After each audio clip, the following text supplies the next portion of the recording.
Welcome back to WTRP Sports Signing Day Eve special, brought to you by Brickhouse Grill. And joining us via telephone right now, he's a production tech, also an editor for WRBL News 3 in Columbus, as well as a fellow high school sports junkie.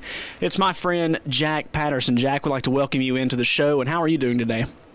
I'm doing awesome, man. It's great to be on. So not only are you an editor, but you also travel to select high school football games in the area with WRBL Prep Zone. And you've seen a lot of great football games this year. And out of all the games that you've covered this year, what would you say was the best game of 2013 in the area? By far, the best game I covered would have to be the Central Carrollton and Callaway game that I covered about mid-season. I only got to stay there through about the first half because the game eventually turned out to be a blowout. But that first half I was there, I mean, it was about high-scoring, fast action as you get. And, you know, that's probably the game that, you know, led me to believe that Callaway could go on the run that they eventually went on to the AAA state semifinals. Yeah, I remember that game last year when we actually went to Carrollton to cover that game, and then actually had the same story. It was Callaway number 1, Central Carrollton number 2, high-packed action first half, and then the second half kind of ran away with it. So, yeah, I know that game, especially Callaway Stadium, I know the crowd has really gotten into it, and I know that game was a lot of fun, too. But Harris County has, really become a thorn in the side of a few teams in the past few years. They finished second this year and won 5A, and they won the region championship last year, taking everybody by storm. So what is your take on the Harris County program? Well, Harris County's program has always been kind of on that cusp. I remember that going back to my high school days at Shaw High School here in Columbus. They've always kind of had that potential to be something very great. And it's kind of great to see that potential materialize. But here's my biggest question. You know, how does Harris County recover? Because, I don't know if you know this, but Tommy Parks is leaving the program. So how does Harris County move on next season with a new head coach? Can they continue the same success going into a different region, mind you? And I know we're going to get into that a little bit later, but going into a different region, can they continue that success? Yeah, that is a very, very good question as well. What does the talent look like at Harris County coming back for the 2014 season? Well, Harris County is going to be returning a lot of starters. They're losing very little, especially on offense. I think you can still see the same battery, especially with quarterback Taquan Marshall. I think that they'll still have the core nucleus of their high-power offense that, we all come to know and love last year. I really think that Harris County can make a lot of waves in 1-5A. We're going to stay on the Harris County question right here, too. And there are 2 Tigers on GAVarsity.com from Rivals.com that are supposed to be signing. One's already committed to Appalachian State and A.J. Howard. The other one is Asias Chapman. What stands out to you about those 2 recruits, and what do you think will make them excel in college? Well, as far as Howard goes, he is one of the best athletes I got to see last year. I got to cover Harris County a couple times last year, and he's one of the best pure athletes I got to see play last year. It was a treat to watch him. And Asias Chapman is, he kind of reminds me of just pure speed at his finest. He finds a hole, and if he turns the corner, 9 times out of 10, he's taking it to the house. There's not many men that can stop him. So I'm pretty sure that Chapman is drawing a ton of attention from schools out there.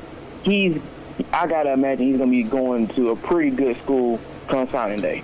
We're going to move on down south now to Muskogee County and the Columbus area high schools. Who are some of the athletes in the Columbus area that have impressed you the most in 2013? There's a lot of kind of the mid-range talent. I don't think there's going to be a lot of big signings this year. I think next year is going to be the year for Muskogee County. I think this is kind of I guess you could say an off year maybe.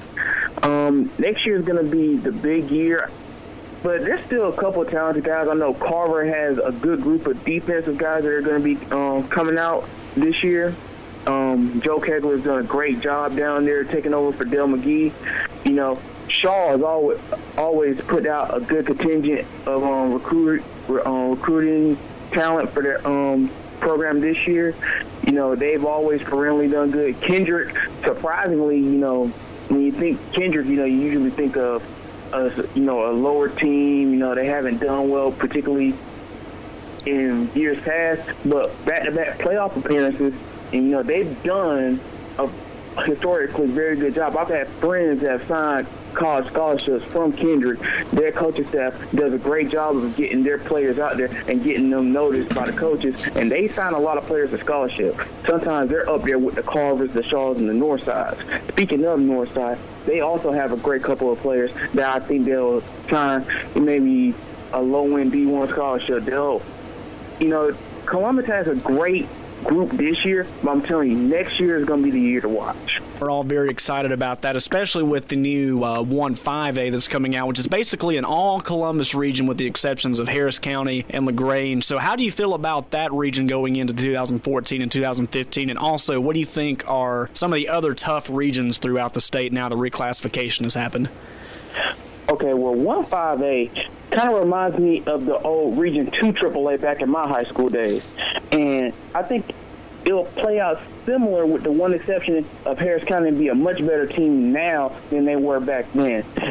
You already know Carver is going to be a contender. Oh, you definitely. already know Harris County is going to be a contender. But I honestly think that the region championship will come down to those two schools. And then as far as the 3 and 4 spot, I think LaGrange can compete. I think the number 3 spot is theirs to lose, to be honest. And then Hardaway and Shaw, and they had a great game earlier this year. It was a non-region contest. It'll be a region contest this year, and I honestly think that will determine the 4 seed. Northside showed some sparks, and so did Columbus, but they got to show me a lot more before I can consider them for a playoff spot next year. As far as other regions, we got 2 3A. Mm-hmm. And I say this because it's got a Columbus flavor to it now with Jordan and Kendrick and Spencer moving into that region. It used to be an all-Macon area region with the exception of Carver last year. And now it's going to be split into sub-regions. And I think Kendrick can give Peach County a run for their money. Kendrick has a very underrated defense. I love that defense that Kendrick plays. They can keep points down. And I think that they might be able to give Peach County a run for their money. Peach County hasn't been as strong as they have been in recent years. They could give Peach County a run for their money for that top spot in that sub-region A in 2-3A. Also, I love down in Single A. I love Region 4A. It's been one of my favorite regions for a long time. And you have teams like Brookstone, who made the playoffs last year. You have Pacelli, who made the playoffs last year. You have Marion County, who won the Single A Public State Championship last year. Now, I know the Single A is done by power rankings and everything, so you determine a region champion, but it's all really by polls and power rankings. But that is a very fun region to cover, and I'm glad I got to cover some of those games last year. Kind of going outside of the Chattahoochee Valley here, of course you have that murderer's row down in South Georgia. Oh, definitely. I just say that I'm glad I didn't have to play in a region like that when I was in high school. When you have a Camden County, a Valdosta, Lowndes, teams like that in the same region, I've always said this about this region. It's a shame that one of those very good teams are going to miss the playoffs. There are going to be 1 or 2 very good teams that any other region will be a 1 or 2 seed that will not make the playoffs out of that region. It kind of reminds me of the Arizona Cardinals this year. They were 3rd place in the NFC West, but you had to play behind the Seattle Seahawks and the San Francisco 49ers. So that's very tough. I know we were talking about this earlier, too, about how it would kind of be fun to see maybe Colquitt County take on a North Gwinnett every year, maybe Norcross taking on Camden County every year. That may be something that the GHSA may think about in the next couple of years too, or maybe even the other schools to talk about too. But the point you made about Kendrick and Spencer too, I know the region they were in last year was incredible because not only did you have those schools, but you had Heard County, you had Bowden, you had Bremen that was in that region too. Just a nasty region. One of the best regions in football, especially in West Georgia in that 2A region.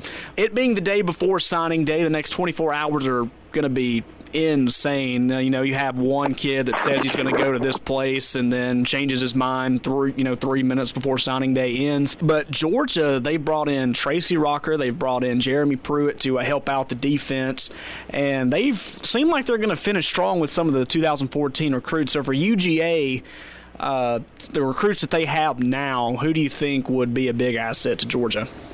It's kind of tough, to be perfectly honest, because I think Georgia had a very strong recruiting class that, I got to say that Todd Grafton was a very good recruiter. He's brought in some big-name talent. And I've got to think that tradition only continues with Jeremy Pruitt, who, I mean, the dude's won the last 3 national championships. He's been a part of the last 3 national championship teams. You know, it's hard to say. I think that collectively that UGA is going to have probably, if not one of the best, the best defense in the SEC by far. I honestly just got to think that especially with LSU losing so many, with Alabama, they lost half of their secondary, you know, and we usually see those as 2 of the top defensive teams in the SEC. And not to mention that Georgia is a very good state when it comes to defensive recruits. Georgia has some of the best defensive recruits in the nation. So I honestly got to think that not just one person is going to make an impact. I think we'll have several freshmen that will make an impact for UGA next year. We'll actually we'll speak more about what you do for WRBL. What was it about the media that made you decide, hey, this is what I want to do for a living, and you're actually in your hometown doing this too? So have you gotten to explore some more of the city that you haven't gotten to see? Have you gotten to meet a lot of people? Just what's the overall experience like at WRBL? It's awesome. It's kind of, I say, in my description on my Twitter profile, I'm just a kid from East Columbus living the dream, because I really am. I don't really consider it a job. I consider it fun. I go in and work in the career that I want to at 21 years old. It's really just awesome. You get to meet people that you used to watch on TV as a kid. You're getting to meet Phil Scoggins and Teresa Whitaker, getting to hang out with Bob Jeswald, and getting to hang out with some of these reporters who are very, very good at what they do, very, very talented, and very, very passionate about what they do. And then on top of that, getting to meet some of the legends. A couple months ago, I got to meet Dick McMichael, who many people remember from his time at Channel 3, also at JTVM Channel 9. Getting to meet Al Fleming. It's awesome to get to meet people like this, and it's things that you're only afforded to do in the position that that I'm in, and it's really, really fun. And like I said, I'm just a kid from East Columbus living the dream. I got into this when I was in 7th grade. I did the school news at East Columbus Magnet Academy down here, and it led me to Shaw and their journalism program. That led to, I was a part of 6 journalism awards and got to be the Page 1 nominee there. And it just led to a lot of great things for me. And, journalism's really been one of the best things that's happened to me in my life. You and I are in the same boat, too, because I'm actually doing radio now in the town that I was born in, 21 years old. I really couldn't imagine doing anything else for the rest of my life. It's a lot of fun doing this. Last question before we go, just your predictions for Georgia football this year. I know we talked about some of the recruits that would be coming in and how they would help, but just your overall prediction now that Hudson Mason will be taking over for Aaron Murray. You have 2 new defensive coaches. Just what are your overall thoughts and predictions for Coach Richt and the Bulldogs next year? Well, I honestly think that all things given, they can make a run at the SEC East title for sure, if not the SEC championship. I think that defense will be 100 times better, and then on top of that, the offense will heal up. We'll have Gurley at 100%. You'll have Marshall at 100%. You'll have all the receivers that got hurt. That Tennessee game was a bloodbath last year. And we'll have a lot of people that will be able to come back, be 100% healthy, plus the defense. I got to think that Pruitt is going to look like extreme makeover on that defense. I got to think that you'll notice a big difference. And I really think with South Carolina, they're having to rebuild a little bit, but you can't count out the old ball coach, though. But I honestly think that Georgia can make a very good run to the SEC East Championship and make it back to Atlanta again. And, that's what all the UGA fans are looking for, to make it back to Atlanta to get that shot, because as well as I do, last 8 years, the SEC champion has gone on to the national championship game.